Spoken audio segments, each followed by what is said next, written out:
Hi kids, welcome back to Art with Mrs. B. We are going to be working in clay today, and we're going to be making a monster using the pitch pot technique. I'll give you a tour around him. Now you can make your own style of monster, but it is going to be using this bowl technique, and I'll show you how to do a pinch pot. And we're going to turn it on its side. And then we're going to decorate it with hair and eyeballs and tongue and whatever else you can think of doing. And I want to make sure that you scratch your name on the bottom of here. You can kind of barely see mine, but don't let me forget to have you do that. You're just going to use the bottom of the pencil, just a blunt pencil, to scratch that. So let's not forget that. Monster. So let's go over the supplies we're going to be needing.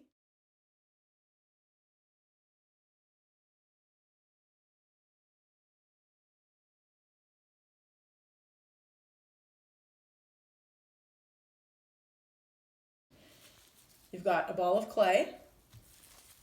You've got a sponge. You're going to need to find some kind of little sponge somewhere in the house that mom or dad says that you can use. If you don't have a sponge, you can use a damp paper towel. You have a little cuticle stick and toothpick. And this is a little handmade tool that I've made to help you score your lines for when you're joining pieces, and I'll show you about that in a little bit. And then you've got a little bit of slip. If you don't have slip, you can make some, and all it is in a little dish, get a little bit of clay and a little bit, maybe a couple tablespoons of clay and a little bit of water, and just stir that around for a few minutes until it softens up, and that's all it is. And we use the slip, it's just like glue. Now you're also going to need just a little dish with water, doesn't take much. And in these times, I want us to avoid using too many paper towels, save that for the kitchen. So I've just taken a rag and wet it, and that's what I'm going to use to wipe my hands when I need to. And then I've got a dry towel next to that, and that's what I can dry my hands with. I've got just one or two napkins here. I don't think I'll need them, but just in case. And your hands are going to get messy. My board is covered with canvas.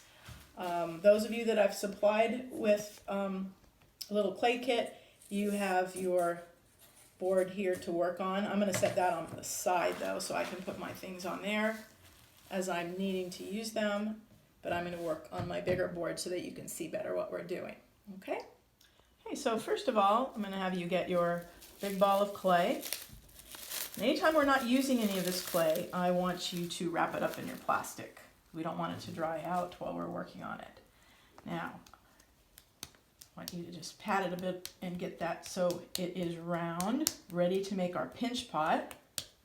And that's going to be the whole main portion of our monster. First thing, we're going to push the thumb way down in the middle. I'm going to push my other thumb, and I'm going to go like alligator mouth all the way around. You can use either hand or both. You can get close in on a shot like that. And I'm pinching the sides, and you notice when I'm pinching the sides, they're getting higher and my bowl is getting bigger. Now I can feel that that thickness is pretty thick on the bottom, so I'm going to push down a little further so that the wall and bottom of this bowl is not so thick. The clay is a little bit dry. Yours might be a little dry too, but we will fix that. So down at the bottom, it's a little thick, and I can just kind of feel that it's thick. Hard to see, but not hard to feel. So we don't want it too thick. Otherwise, it's going to take a very long time to dry. Now my sides, top is cracking just a little bit. I'm going to take my sponge and dip it in halfway in the water and then squeeze all the water out. So right now it's just moist, and I'm going to get rid of those cracks. Now do you notice how I'm keeping my hand inside and then gently pressing around the outside. So that left hand is there for support. I'm right-handed, so the left hand is there for support, and my right hand is the one that's moving around. Squeeze all the water out. Notice how those little crackles are going away. And it'll take some time to do this. You can do the same on the outside. Smooth it out. Neatness counts. You don't want your clay to get too wet. So you notice I don't keep dipping it in. I still have some moisture on that sponge. I'm gonna fix this any little cracks in it. You can just gently use your fingers to smooth it out. The top edge does not have to be exactly even. I'm using that little bit of moisture to smooth out the inside. Now I've got my pinch pot bowl. Now what I want to do is turn it into the face of that creature. So I'm going to turn the bowl on its side. I want you to notice how this looks more like a bowl. We want to make it look more like a monster head. So do you see how it's rounder, curved here? Mine's still square. So I want to kind of redo that shape, press in that angle, that pointy bottom to make it more round. I have my hand in the inside supporting, and my other hand is pressing the clay on the outside. Okay, you see how it's becoming more round? Now I want to put it on its side.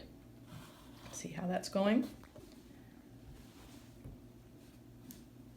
And so now this is the base instead of this being the base like it was when it was a bowl.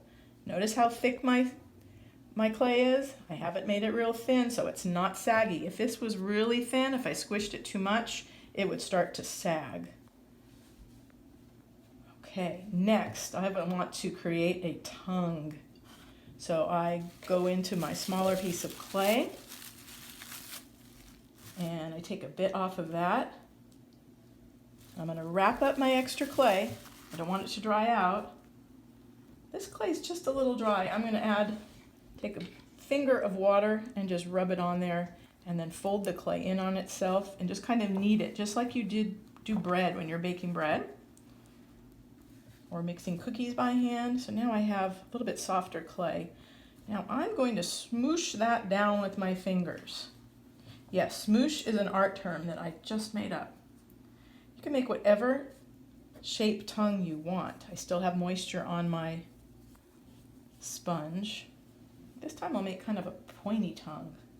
Last time I had a curved one. Now I'm going to need to join this piece of clay, my tongue, to the bottom of my monster mouth. Anytime you join two pieces of clay together, you must score and slip the two pieces.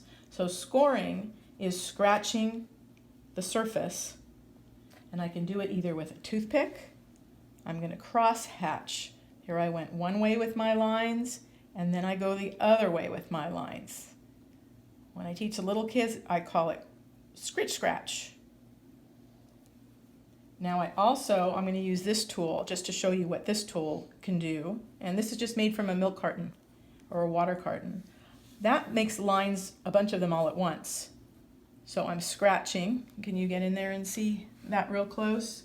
And then I'm scratching the opposite way. So it just roughens up the clay. Next, that's called scoring. Next, I want to add some slip, which is just the watered down clay. Yes, you're going to get messy. I want to get that nice and moist on there. Wipe off the extra, and now I am going to press it. It's like glue, but it's just water and clay. I'm going to press it down, and I wonder, I'm going to use, this is a tool for lots of different things. I'm going to use this to lift it up a little bit and then press the tip down, because I think that's the kind of look I want, like that. Maybe I'll even put a little bit of a line down the middle. And then I've got a little bit of slip that is kind of squished out from under the tongue. I'm just going to use my sponge, kind of wipe it off. Okay, so now my tongue is attached. What about eyeballs? I'm going to go back and open up my plastic to get a couple little pieces of clay. Now your eyeballs can be shaped differently. If you want them shaped differently, that's fine. If you want your tongue shaped differently, that's fine. getting little bits of clay, wrapping my clay back up so it doesn't dry. Now, to roll a ball, I put the clay right between my hands, flat hands, and I just roll around and around and around. There's one. My other one, you don't even have to have the eyeballs the same size. If you want to make one bigger and one smaller, that's fine too. So now I have my 2 balls. Now how am I going to attach them? I'm going to score and slip. So one, I'm going to scratch one way and then the other. And then wherever I want the other one, I'm going to scratch one way and the other. I'm going to add some slip to both places. What do I do next? I've got to scratch this side too. And I mean this side, this piece of clay, and I'm going to push it on there. Now I'm going to scratch this piece of clay. So anything you join, both sides need to be scratched. And I'm going to give it a little bit of a push and a little bit of a wiggle to make sure it's really attached. Now do you see I have some extra slip there? Can you see that? I'm just going to use my sponge to just kind of wipe some off. You can even use your finger, if your fingers are little, to just wipe that off and neaten it up a little bit. Okay, you've got to make sure they're attached. If they are not attached properly by scoring and slipping, meaning if you cheat and you skip that step, your pieces will fall off when I fire them in the kiln for you. So I will know if you skipped a step. Don't be lazy. And the really crummy thing is it won't only damage your piece, but something may pop off in the kiln and hit somebody else's piece, because I fire everybody's at the same time, and we don't want to do that.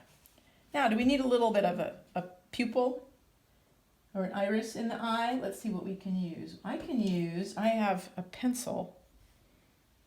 You can use it with or without the eraser. That eraser is worn out. But I'm going to hold this. I'm trying to do it left-handed so you can see. And I'm going to